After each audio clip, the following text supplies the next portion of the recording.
Petula Clark, de son vrai nom, Petula Sally Olwen Clark, née le 15 novembre 1932 à Ewell, dans le Surrey, en Angleterre, est l'une des plus grandes icônes de la musique et du cinéma du XXe et du début du XXIe siècle.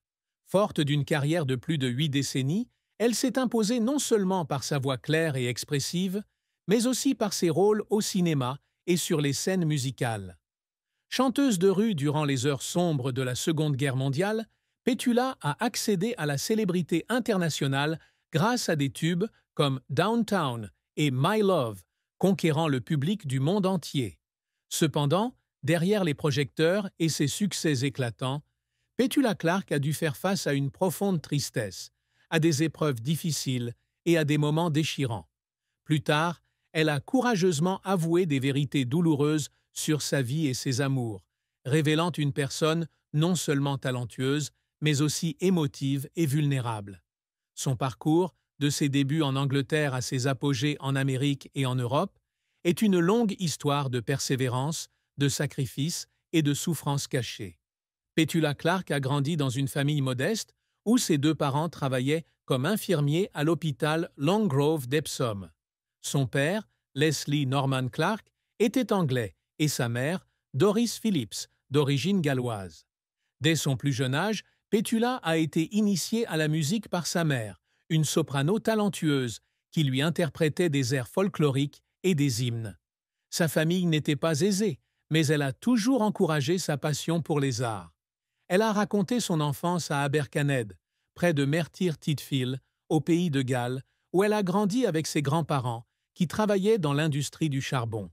C'est là, à 7 ans, qu'elle a donné sa première représentation publique au pub Collier's Arms, chantant devant des inconnus avec une assurance étonnante. L'enfance de Petula, cependant, n'a pas été que joyeuse. Lorsque la Seconde Guerre mondiale a éclaté, sa famille a déménagé près de Londres, où elle a été témoin des violents raids aériens allemands.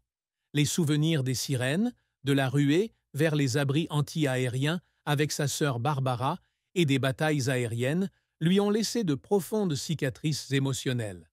Elle a confié que, même enfant, elle ressentait la peur et l'incertitude de la guerre, des émotions qu'elle devait apprendre à dissimuler lorsqu'elle chantait sur scène pour les soldats.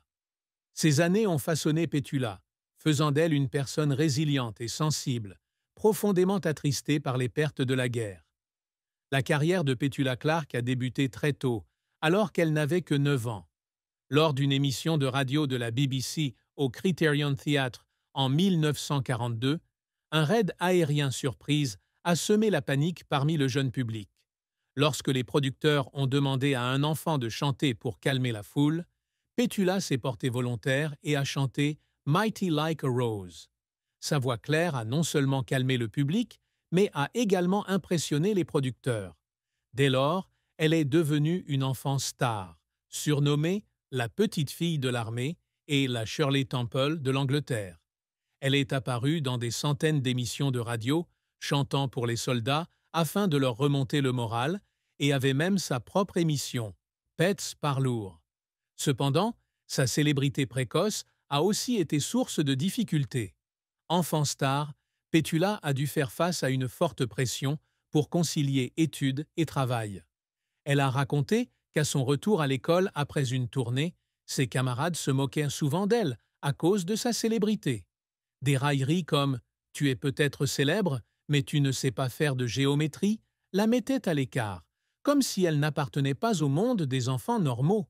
De plus, son père, qui était à la fois son père et son manager, lui imposait souvent des attentes strictes, ce qui a mis à rude épreuve leur relation.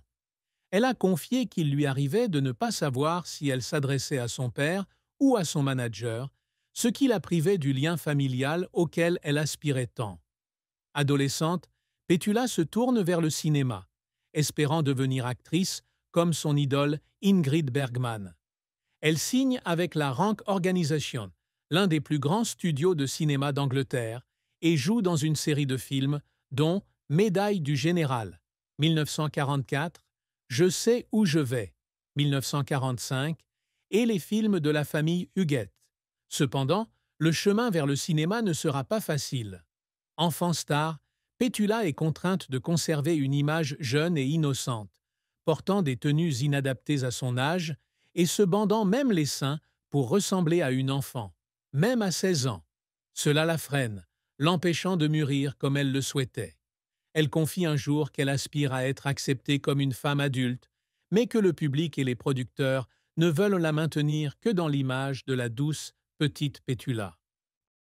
Cette tristesse s'accentue lorsqu'elle réalise que les rôles dont elle rêve, des rôles riches en profondeur et en émotion, ne lui sont souvent pas proposés en raison de son image stéréotypée. De plus, elle subit la pression de son père, qui contrôlait étroitement sa carrière et sa vie personnelle, du choix des rôles à l'interdiction de fréquenter des hommes. Ce contrôle lui donnait non seulement le sentiment d'être privée de liberté, mais la poussait aussi à se demander si elle vivait vraiment sa propre vie ou si elle n'était qu'un moyen de réaliser le rêve de son père. En 1954, Petula perça dans la musique avec le single The Little Shoemaker, son premier succès au top 10 au Royaume-Uni et en tête des charts en Australie. Ce succès ouvrit un nouveau chapitre de sa carrière, puisqu'elle commença à enregistrer dans de nombreuses langues, dont le français, l'allemand, l'italien et l'espagnol. En 1957, elle fut invitée à se produire à l'Olympia de Paris, où elle fit forte impression auprès du public français. C'est là qu'elle rencontra Claude Wolff, un producteur français qui deviendra plus tard son mari. Son installation en France en 1960 marqua un tournant majeur dans la carrière et la vie de Petula. Elle devint rapidement une star majeure en Europe, avec des chansons comme Chariot, Cœur blessé et Ya Ya Twist, qui dominèrent les hit-parades. Cependant, son parcours en France ne fut pas toujours de tout repos. Anglaise en terre étrangère, Petula dut faire face aux préjugés du public et de la presse britannique, qui estimait qu'elle avait trahi sa patrie en épousant un Français. Elle déclara un jour que la presse britannique la surnommait « notre chouchou » et la critiquait pour avoir choisi une vie à l'étranger. Cela la blessa profondément, comme si elle avait été rejetée par le pays qu'elle servait depuis son enfance. Le plus grand succès de Petula survint en 1964 avec la chanson « Downtown », écrite par Tony Hatch, qui devint numéro 1 aux États-Unis, faisant d'elle la première chanteuse britannique à réaliser cet exploit depuis Vera Lynn en 1952. Downtown était plus qu'une simple chanson. C'était un symbole d'optimisme et d'espoir dans les années 60, avec sa mélodie entraînante et ses paroles inspirantes. Cette chanson valut à Petula 2 Grammy Awards et fit d'elle une star mondiale. Des tubes comme I Know a Place, My Love et Don't Sleep in the Subway consolidèrent son statut international. Cependant, même à ce sommet, Petula dut faire face à des difficultés. L'un de ses moments les plus mémorables fut l'enregistrement de l'émission télévisée Petula sur NBC en 1968, où elle chanta On the Path of Glory avec Harry Belafonte. Lorsqu'elle toucha accidentellement la main de Belafonte, le sponsor de l'émission, Chrysler Corporation, exigea que la séquence soit coupée, craignant une réaction raciste du public sudiste. Petula et son mari, également producteurs de l'émission, refusèrent et les images originales furent conservées. Cet incident, bien que salué pour son courage, mit Petula sous une forte pression de la part des sponsors et du public, la laissant avec un sentiment d'injustice et las des préjugés sociaux.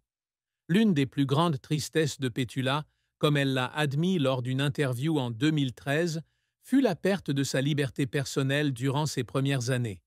Enfant star, elle n'a pas eu une enfance digne de ce nom. Elle n'avait pas le droit de fréquenter des gens, n'avait aucune liberté de choisir ses rôles ou ses chansons, et tous ses choix de vie étaient dictés par son père et ses producteurs. Elle a confié qu'elle se sentait parfois comme une marionnette, chantant et jouant sur commande. Cette tristesse s'est aggravée lorsqu'elle a pris conscience que sa célébrité l'avait isolée du monde extérieur. Elle n'avait pas beaucoup d'amis de son âge, et, les rares fois où elle retournait à l'école, elle était ostracisée par ses pairs à cause de sa célébrité. De plus, sa relation avec son père, qui était à la fois un parent et un manager, est devenue une source majeure de tension. Elle a confié qu'à certains moments, elle se sentait moins la fille de son père et davantage un produit commercial, ce qui la privait du lien familial auquel elle aspirait tant. Bien qu'elle aimait son père, elle ne pouvait nier que son emprise laissait des cicatrices émotionnelles qui ne se sont jamais complètement cicatrisées. Petula Clark a également connu des moments difficiles en amour. En 1961, elle a épousé Claude Wolff, qui l'a aidé à conquérir le marché musical français. Ce mariage a d'abord été considéré comme une histoire d'amour, Petula ayant décidé de s'installer en France pour être avec Claude. Ils ont eu 3 enfants, Barbara Michel, Catherine Nathalie et Patrick. Cependant, le mariage de Petula n'a pas toujours été heureux. Dans une interview en 2016, elle a révélé qu'elle et Claude vivaient séparément depuis de nombreuses années, bien qu'ils ne soient